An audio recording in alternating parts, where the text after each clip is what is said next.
Last session जब हमारा हुआ था उसमें मैं देख रही थी कि हमने एक पॉइंट मेंशन किया था कि डॉक्टर इसरार अहमद ने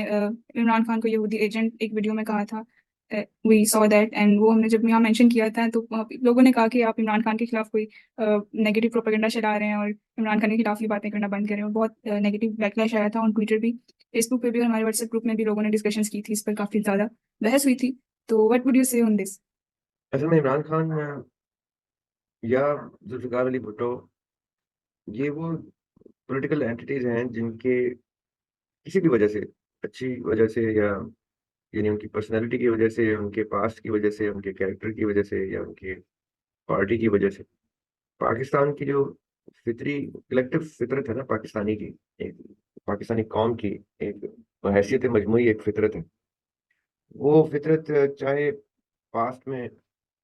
बड़े-सग़ीर हिंदुस्तान के कल्चर की वजह से थी या वैसे हमारे यहाँ जो अ, कल्चरल नॉर्म्स एस्टेब्लिश्ड हैं हर सूबे के और हर एरिया वाइज़ अपने, हमारे यहाँ शख्सियत परस्ती जो है वो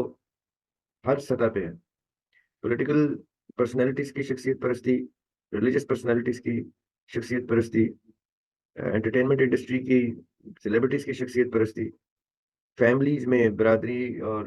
कबीलों में शख्सियत परस्ती, ये कॉमन फिनोमेनन है पाकिस्तानी मेंटालिटी का, माइंडसेट का। इसके बारे में जितनी भी डिस्कशन करें कम है कि अगर आप अपने आप को मुसलमान कहते हैं और इस्लामी जमहूरिया पाकिस्तान के सिटीज़न कहते हैं, तो आपके पास ये ये इख्तियार ही नहीं है कि आप शख्सियत परस्ती और अंधी तकलीद को किसी भी सतह पे अपनी फितरत का हिस्सा बनाएँ। क्योंकि इस्लाम बाकायदा तौर पे इस चीज़ की नफ़ी करता है कि आप अपने अमीर को भी उसकी शख्सियत की वजह से अमीर तस्लीम करें और उसकी गलतियों को नज़रअंदाज करें। ये यानी हमारी तरबियत का हिस्सा होना चाहिए कि अगर हमारा कोई लीडर है या हमारे घर में कोई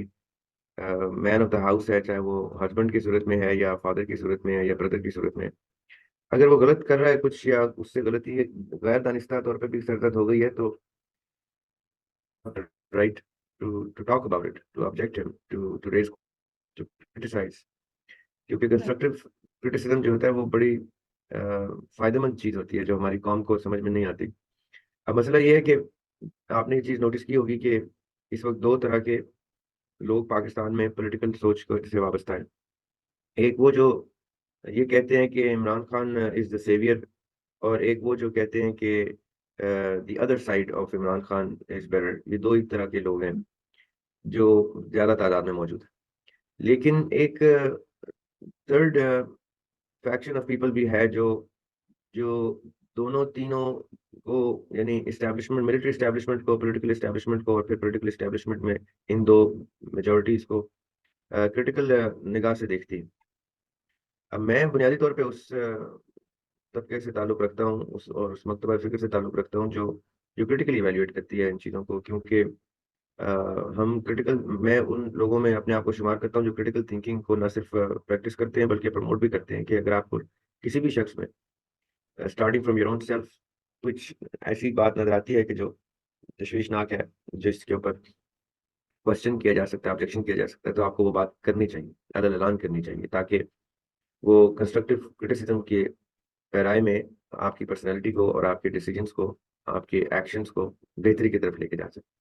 मैंने जब भी ट्विटर पे या यूट्यूब पे या फेसबुक पे, सोशल मीडिया पे जब भी मैंने इमरान खान के बारे में किसी किस्म की कोई क्रिटिकल थिंकिंग की बात की है, क्रिटिसाइज़ किया है या क्वेश्चन किया है, तो मैंने बैकलैश, मैंने ही क्या, पूरे पाकिस्तान में किसी ने भी किया है तो बैकलैश देखा है। ये जो अंधी तकलीद और शख्सियत परस्ती है, ये वो किए जाएँ तो किए जाएँ, मैं उनको रोक तो नहीं सकता, लेकिन वो भी मुझे क्रिटिसाइज़ करने से रोक नहीं सकते। क्योंकि अगर मैं क्रिटिसाइज़ नहीं करूँगा और अंधी तकलीद करूँगा, तो फिर आप लोग मुझसे कम से कम ये एक्सपेक्ट मत कीजिएगा कि मैं आपको कहीं पे किसी चीज़ की निशानदेही करा सकूँगा, चाहे वो दुरुस्त बात हो या गलत। अगर मैंने आँखें बंद करके किसी की हर चीज़ को सही कहना है, तो मुझे ये नहीं समझ आती कि जितने लोग पीटीआई में आए हैं, जो कभी नून लीग में थे या कभी नून लीग के फॉलोअर्स थे या कभी पीपल्स पार्टी के थे या बाकी पार्टीज़ के थे, वो कैसे आए? उन्होंने अपनी पार्टीज़ को इमरान खान के कहने पे क्रिटिकली इवैल्यूएट किया था। इमरान खान के पॉइंट आउट करने पे उन लोगों ने नवाज़ शरीफ को और बेनज़ीर को और ये बाकी पार्टीज़ को क्रिटिसाइज़ किया और उनको चेक किया कि चेक्स एंड बैलेंसेस लगाए कि कहाँ वो गलत थे और कहाँ वो करप्ट थे या कहाँ उन लोगों ने, इमरान खान ने स्टेज पे आके लोगों को इस चीज़ की अवेयरनेस दी थी। उससे पहले तक तो लोग हमने तो वही 2-3 पार्टीज़ की शक्लें देखी हैं जो आते रहे, जाते रहे, आते रहे, जाते रहे। अब जब इमरान खान की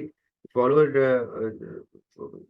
जो है, इमरान खान के जो फॉलोअर्स हैं, उन्होंने इमरान खान के कहने पे इन लोगों को क्रिटिकली इवैल्यूएट करके इमरान खान की पार्टी ज्वाइन की। तो क्या ये चीज़, ये क्या कोई ओथ लेके की थी कि हमने उन सिर्फ लोगों को क्रिटिकल इवैल्यूएशन से गुजारना था, इमरान खान को नहीं गुजार सकते?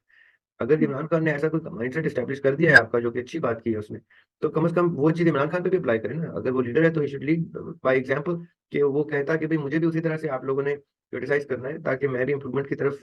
रहूं, और ये ना हो कि आप मेरी भी अंधी तकलीफ करें उसी तरह से जैसे आप परसों बाकी पार्टीज की कर रहे थे। तो ये मैं पीटीआई वालों को मैसेज ही दे सकता हूँ, ये उनको शर्म में दिला सकता हूँ, और ये जो चीज़ आप कर रहे हैं बाकी लोगों के बारे में इमरान खान के कहने पे, वो चीज़ इमरान खान पे भी अप्लाई करें। ज़रूरी नहीं है कि आपकी क्रिटिसाइज़ करने से या क्रिटिकल थिंकिंग रखने से इमरान खान जो है वो मलाइन ही हो, उसको कोई, उसका कोई बुरा बुरा इमेज ही आए। हो सकता है आपकी क्रिटिकल थिंकिंग इमरान खान को आप ही के दिलो-दिमाग में ज़्यादा नुमायाँ करे और ज़्यादा मोतबर ठहराए। But the concept of critical thinking should practically exist. And to the response, I mean, the response to the people who were objecting me, जब मैं डॉक्टर इसरार वाली बात कर रहा था, तो मैंने वो इसी नुक्ता नज़र से की थी, और डॉक्टर इसरार ही नहीं बल्कि हकीम सईद मरहूम भी यही कहा करते थे। और मैं आपको बताता हूँ, अभी पिछले दिनों ट्विटर पे जब बैकलैश आया तो किसी ने डॉक्टर इसरार के बारे में औरिया मकबूल जान की एक वीडियो यूट्यूब की डाली हुई थी, जिसमें औरिया मकबूल जान इमरान खान को, जिस तरह से वो आजकल बिल्कुल अंधी तकलीद कर रहे हैं, इमरान खान को डिफेंड करने के लिए औरिया मकबूल जान यूट्यूब पे आते हैं और कहते हैं कि इमरान खान हसन निसार साहब को साथ लेकर डॉक्टर इसरार साहब के घर गए थे और उनकी ज़िंदगी में, और डॉक्टर इसरार साहब से उनकी गुफ्तगू हुई। और उसके बाद ये कहना गलत है कि डॉक्टर इसरार साहब के व्यूज सेम थे। डॉक्टर इसरार साहब की उसके बाद भी कोई ऐसी वीडियो नहीं आई जिसमें उन्होंने ऐसा कुछ कहा हो। हाँ, ये जरूर हो सकता है, अगर मैं औरिया मकबूल जान की बातों को सच समझूं, जो कि मैं इतना कोई बड़ा फैन नहीं हूँ औरिया मकबूल जान का अक्सर, बल्कि मैं उनको पर्सनल लेवल पे व्हाट्सएप पे क्रिटिसाइज भी करता रहता हूँ, जिसकी वजह से वो मुझे अक्सर ब्लॉक और अनब्लॉक भी करते रहते हैं जब वो इमरान खान की अंती तकलीफ में गुफ्तगू करते हैं। हसन निसार पे तो मैं वैसे किसी लेवल का भरोसा इसलिए नहीं करता क्योंकि वो भी मौलाना शरीफी की तरह बड़ी अजीब सी हालत में टीवी पे आके ऑल फॉल बोलते रहते हैं। यानी उन लोगों को अपना, ये नहीं, दोनों को, इन दोनों हस्तियों को तो ये नहीं पता कि कौन सा लिक्विड इनटेक जो है वो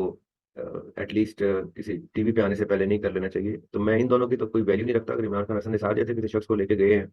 डॉक्टर इसरार के पास, तो उनको वैसे शर्म आनी चाहिए कि किस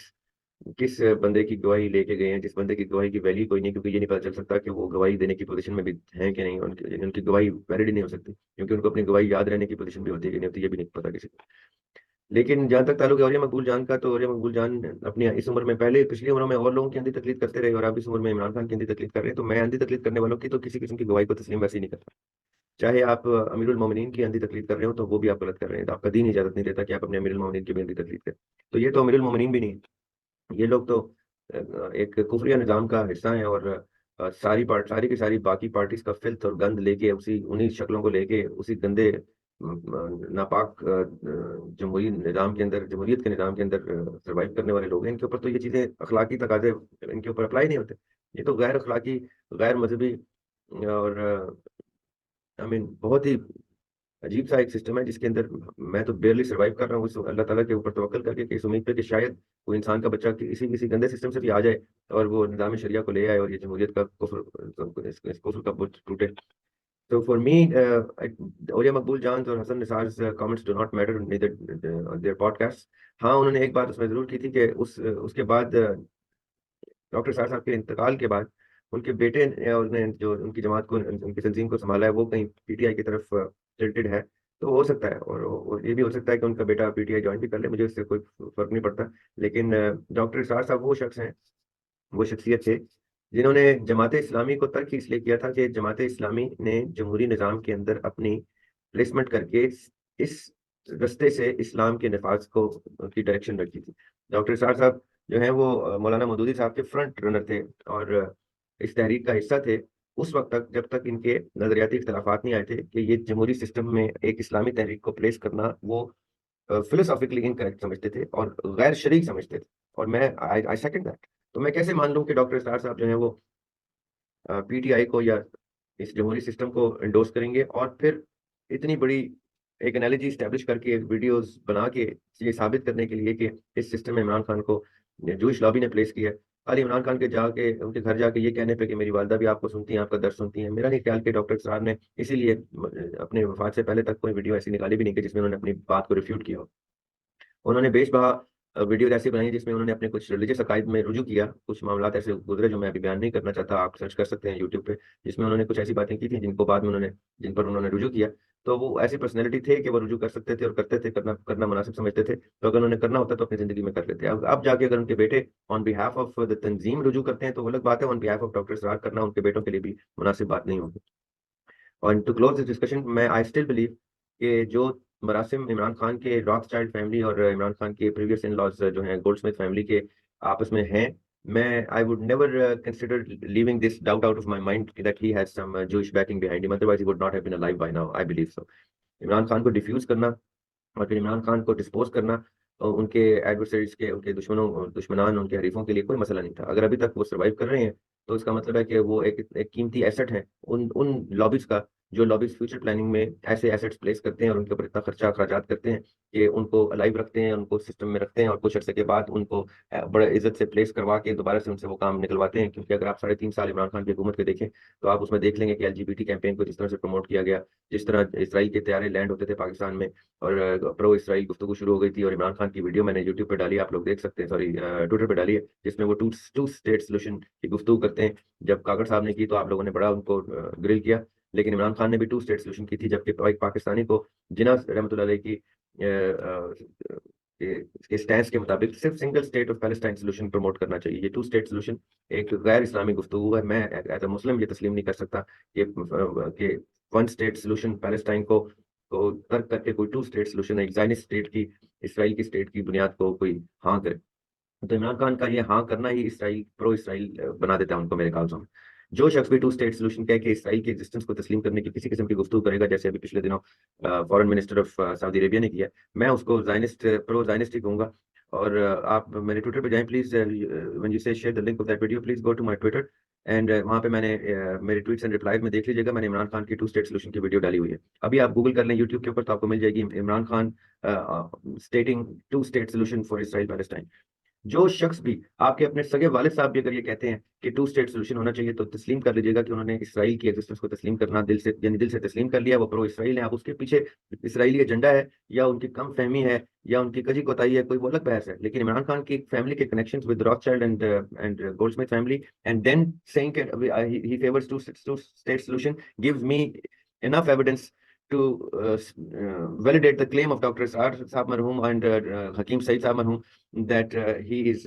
working on a vested agenda of the Zionist state of Israel. And that is sufficient for me to disown Imran Khan. चाहे कोई शख्स आके किसी किस्म की उनकी गवाही दे दे कि वो कोई शरीफ आदमी है, उनकी शराफत की गुफ्तगू अलग, उनका प्रो इसराइल होना is enough for me to disown him. और अगर कोई शरीफ आदमी, मेरे जैसा आदमी आपकी हुकूमत में आ गया, तो इमरान खान को मुल्क बदल कर देगा खाली सरकत के ऊपर कि वो प्रो इसराइल लॉबी के आदमी लगते हैं मुझे। एनीवे, और अगर आप लोगों को फिर भी समझ नहीं आती और आपने फिर भी उस शख्सियत परस्ती के अंदर, उस बुत परस्ती के अंदर मुझे इस किस्म के बैकलैश देने हैं, तो मैं इसको जहाद समझूंगा और मैं इस जहाद के लिए तैयार हूँ। मोमिन के लिए वैसे भी कोई रास्ता स्मूथ नहीं होना चाहिए, मौला अली ने कहा था ये, तो मैं I am willing to take that backlash from any PTI follower और एनी नून लीग फॉलोअर और any Peoples Party follower. When I grill them, I will grill them with evidence and I will grill them with conviction of the religion and faith that I believe in. So be it. Bring it on.